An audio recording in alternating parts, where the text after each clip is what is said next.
ഗുരു, ഒരു പ്രധാനപ്പെട്ട ന്യൂസ് ഉണ്ട്. ആ ഹോമിൽ നിന്ന് പിള്ളേരെ രക്ഷപ്പെട്ടത് സത്യമായ കാര്യമാണ്. പക്ഷെ ടി വി കാണിക്കുന്നത് അവരായിട്ട് രക്ഷപ്പെട്ടതല്ല. അവരെ ആരോ തട്ടിക്കൊണ്ട് പോയതാ.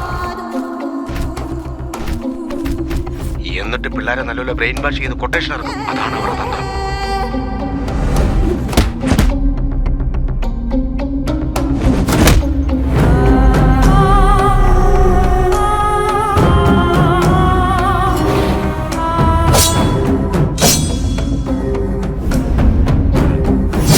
അതിനുശേഷം എല്ലാ കൊട്ടേഷൻ അവന്മാരായിരിക്കും ചെയ്യുന്നത്.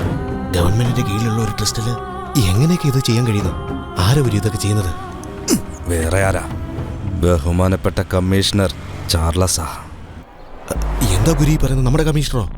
അരുണയുടെ വീട്ടിൽ നിന്ന് കണ്ടെടുത്ത IPL ടാബ്ലറ്റ്സും കോണ്ടത്തിൻ്റെയും കാര്യം നമ്മൾ ഡിപ്പാർട്ട്മെന്റ് ഇതുവരെ ഇൻഫോം ചെയ്തിട്ടില്ലായിരുന്നു. പക്ഷെ ആ കാര്യം കമ്മീഷണർ എങ്ങനെയാണ് അറിഞ്ഞത്?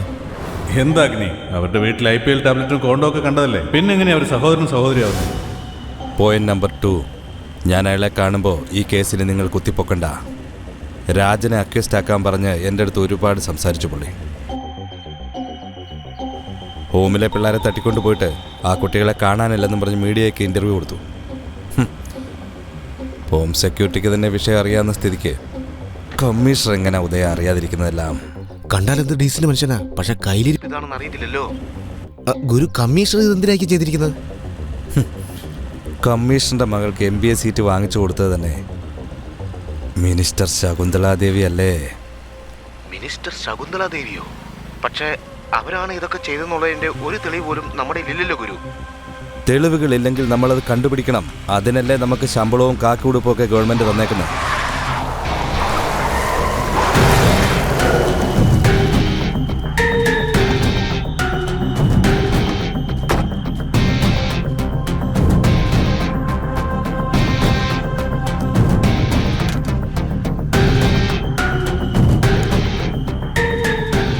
ശകുന്തളാദേവി സാധാരണ സ്ത്രീയല്ല, വിഷപ്പാമ്പാണ്. ഇങ്ങനെ ഒരു സ്ത്രീയെ ഞാൻ എൻ്റെ ജീവിതത്തിൽ കണ്ടിട്ടില്ല.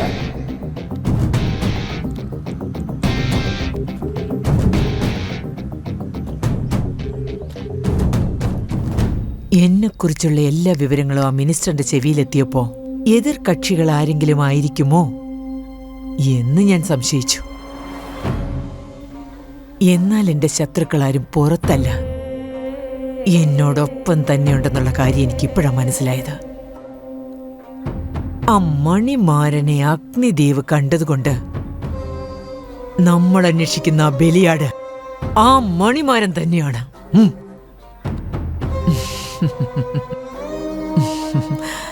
അവനെന്തോ നീതി ന്യായമൊക്കെ പറയാനറിയോ? ഭഗവത്ഗീതയും വായിച്ചോണ്ടൊരു മൂല ഇരുന്നോളൂന്ന് ഞാനാണ് വെറുതെ തെറ്റിദ്ധരിച്ചു പോയത്.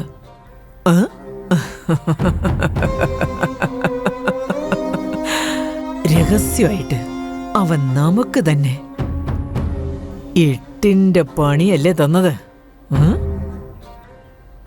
ആ കള്ളക്കളവനെ പിന്നീട് നമുക്ക് നോക്കാം.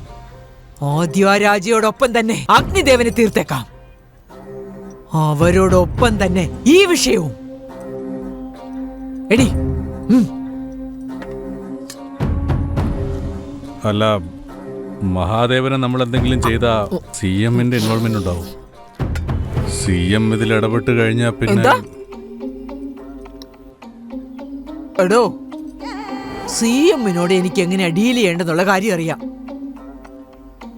ഞാൻ പറയുന്നത് മാത്രം താൻ ചെയ്താൽ മതി. എനിക്ക് ഐഡിയ തരാൻ വേണ്ടി ഞാൻ വെച്ചിരിക്കുകയല്ല. എന്താ മനസ്സിലായോ? ശരി.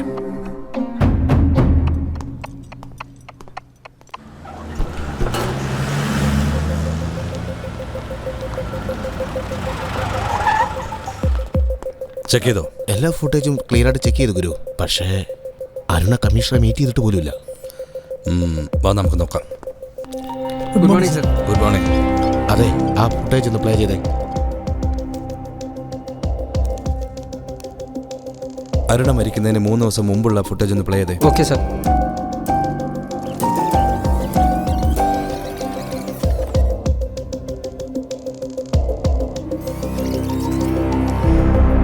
ഒന്ന് ഫ്രീസ് ചെയ്തേ. റൈറ്റ്. ഇനി സൂം ചെയ്. ഗുരു, ഇവൻ ദിലീപാണ്, അരുണയുടെ ആങ്ങള.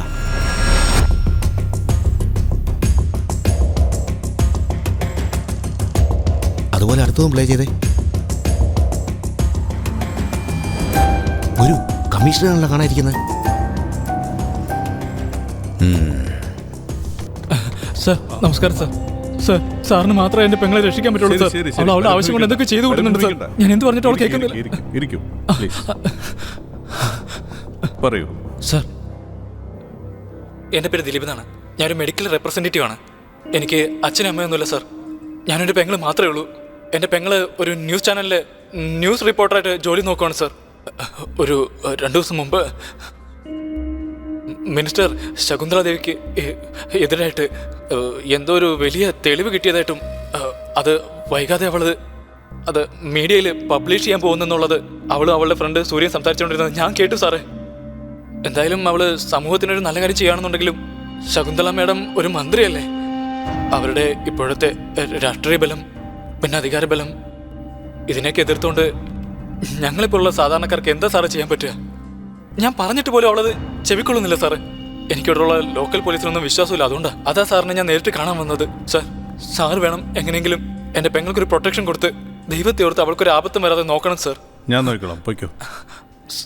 സാർ ഒരുപാട് നന്ദിയുണ്ട് സാർ. സാർ എൻ്റെ പെങ്ങൾ എൻ്റെ ജീവനാ സാർ. ഈ കാര്യം പുറത്താരും തന്നെ അറിയാതെ ഞാൻ നോക്കിക്കോളാം.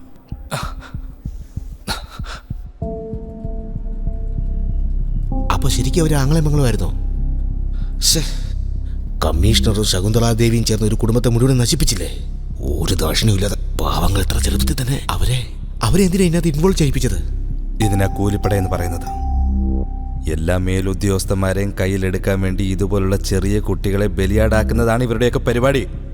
എല്ലാം നേടിയെടുക്കാൻ വേണ്ടി. അല്ലാതെന്താ? ആ പാവം കുട്ടികൾ അറിയുന്നോ എന്തിനു വേണ്ടിയാണ് ഏതിനു വേണ്ടിയാണെന്നുള്ളത്? ചുരുക്കി പറഞ്ഞ മേലധികാരികളെല്ലാം സേഫ്. മാസ്റ്റർ പ്ലാൻ ആണ് ഗുരു. ഉദയ, എവിഡൻസ് എല്ലാം വേഗം കളക്ട് ചെയ്യും. ശരി ഗുരു, ഇനി ബാക്കി കൂടെ പ്ലേ ചെയ്തേ. Hello. Great job mister Agnidev IPS. ഞാൻ പ്രതീക്ഷിച്ചിരുന്നു. ഇങ്ങനെ ഒരു വിളി ഞാൻ പ്രതീക്ഷിച്ചത് തന്നെയാണ് ശകുന്തള മാഡം. ഇതിനു മുമ്പ് തന്നെ നിങ്ങളെ നേരിലൊന്ന് കാണണമെന്നാണ് ഞാൻ വിചാരിച്ചിരുന്നത്. അതിന് നീ ജീവനോടുണ്ടാകണമല്ലോ അല്ലേ? മിനിസ്റ്റർ മാഡം, ഈ വിരട്ടലൊക്കെ നിങ്ങളുടെ വീൽ ചെയർ നക്കി നടക്കുന്നില്ലേ? അവന്മാരോട് പറഞ്ഞാൽ മതി, എൻ്റെ അടുത്ത് വേണ്ട. പൊരട്ട പൊന്നെ, എന്താടാ നീ എന്നെ വിരട്ട മാത്രമായോ? നിന്നെ പോലെ എത്ര ആണുങ്ങളെയാണ് ഞാൻ എന്റെ കാലിന്റെ അടിയിലിട്ട് ചവിട്ടി മരിച്ചു വന്നതെന്ന് നിനക്കറിയാവടാ? നിനക്കെന്തറിയാവടാ? നിനക്കെന്തറിയാവടാ എന്നെ പറ്റി? ഒരു നേരത്തെ അന്നത്തിനു വേണ്ടി രാഷ്ട്രീയക്കാരന്റെ വീട്ടുവേലക്കാരിയായി ചെന്നപ്പോൾ അവന്റെ കാമത്തിനു വേണ്ടി എന്നെ ഇരയാക്കി തീർത്തു. അന്ന് ഞാൻ തീരുമാനിച്ചതാണ്, എന്റെ പേര് കേൾക്കുമ്പോൾ തന്നെ ഇവിടെയുള്ള എല്ലാ ആണുങ്ങളും വിറച്ച് മൂത്രമൊഴിക്കുന്ന രീതിയിൽ അവന്മാരുടെ മനസ്സിൽ പേടിയുണ്ടാക്കിയെടുക്കണമെന്നും. ഇവിടെയുള്ള രാഷ്ട്രീയത്തിൽ കൊടികെട്ടി പറന്ന് വിലസിയ പല വമ്പന്മാരെയും ചവിട്ടി മെതിച്ച് വളർന്നു വന്നവളാടാ ഞാൻ. നിങ്ങൾ വളരെ മോശമായിട്ട് പെരുമാറുന്നു. എന്നിട്ട് വലിയ ചരിത്ര കഥയാണല്ലോ എന്നോട് പറയുന്നത്. ഇപ്പോൾ നിങ്ങൾ ചെയ്തു കൂട്ടിയ ഫ്രോഡ് ജോലിയെല്ലാം ഞാൻ കണ്ടുപിടിച്ച് നിങ്ങളെ അകത്താക്കി ജനങ്ങളിൽ കൊണ്ട് എത്തിക്കും. ഇതെല്ലാം അപ്പൊ നിങ്ങൾക്കറിയാം ഈ അഗ്നിദേവിന്റെ ഉശിര്. ഇങ്ങനെയൊക്കെ വെല്ലുവിളിച്ച പല വീരന്മാരും ഇന്ന് മണ്ണിനടിയിൽ കിടന്ന് സുഖമായിട്ട് ഉറങ്ങാടാ. എന്റെ മേത്ത് നിന്റെ ചൂണ്ടുവിരലിന്റെ നഖം കൊണ്ടുപോലും തൊടാൻ പറ്റില്ലടാ. ഒരു പെണ്ണൊരുമ്പിട്ട് കഴിഞ്ഞപ്പോ ഈ നാടിന്റെ ജാതകം മുഴുവനും എഴുതി കുറിച്ച് തിരുത്തി വായിച്ചില്ലടാ.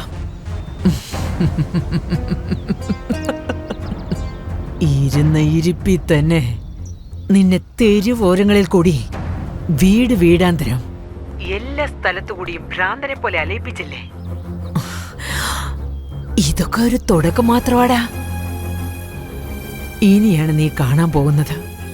മാഡം, നിങ്ങളെ പോലെയുള്ള ആൾക്കാരുള്ളത് കൊണ്ട് തന്നെ രാഷ്ട്രീയം വെറും അളിഞ്ഞ ചെളിയാണെന്നും പറഞ്ഞ് കാറി തുപ്പുന്നത്. വോട്ടിട്ട് ജയിപ്പിച്ച് കസേരയിലിരുത്തിയ നിങ്ങൾ ജനങ്ങൾക്ക് വേണ്ടി എന്താണ് ചെയ്യുന്നത്? അവകാശങ്ങൾ നേടിയെടുക്കാൻ വേണ്ടി തെരുവിലിറങ്ങി സമരം ചെയ്യുമ്പോൾ പാർട്ടിയിലുള്ള റൗഡികളെ പറഞ്ഞുവിട്ട് ഗവൺമെന്റ് ബസ്സിന് തീ വെച്ചിട്ട് പാവപ്പെട്ടവരെ അറസ്റ്റ് ചെയ്യില്ലേ നിങ്ങൾ? പാർട്ടിയിൽ മെമ്പറായി വരുന്നവർക്ക് മോഹന വാഗ്ദാനങ്ങൾ കൊടുത്ത് നിങ്ങൾക്ക് അത് തരാം ഇത് തരാമെന്നും പറഞ്ഞ് നിങ്ങളുടെ കാൽ കീഴിൽ നിർത്തിയിട്ട് നിങ്ങളുടെ തനിനിറം നിങ്ങൾ കാണിക്കില്ലേ? ശകുന്തളാദേവി, നിങ്ങളുടെ കയ്യിൽ വിലങ്ങണിയിച്ച് ഈ സമൂഹത്തിന്റെ മുമ്പിൽ കൂടി കൊണ്ടുവരുമ്പോ ആരാണ് എനിക്കെതിരെ തടയാൻ വരുന്നതെന്ന് കാണണം. പൊന്നെ പരിശേ, നിന്റെ സമയം വളരെ അടുത്തെത്തിക്കഴിഞ്ഞടാ. നിന്റെ കൺമുന്നിൽ തന്നെ യമനെ ഒരു സ്ത്രീയുടെ രൂപത്തിൽ കാണാൻ പോവുകയാണ്. നിന്റെ മരണം എന്റെ കണ്ണുകൊണ്ട് കാണാൻ ഞാൻ നേരിട്ട് വരാൻ പോവുകയാടാ. അപ്പം മനസ്സിലാകും ശകുന്തളാദേവിയെ തൊട്ട് കളിച്ചാൽ എന്താ സംഭവിക്കാന്ന്. മരിക്കണോടാ. ആ രാജയെ അറിയില്ലേ നിനക്ക്? അവനെ എന്നേക്കുമായിട്ട് പറഞ്ഞു വിടാൻ പോവാ. നീയും അവന്റെ കൂടെ പോകുന്നു.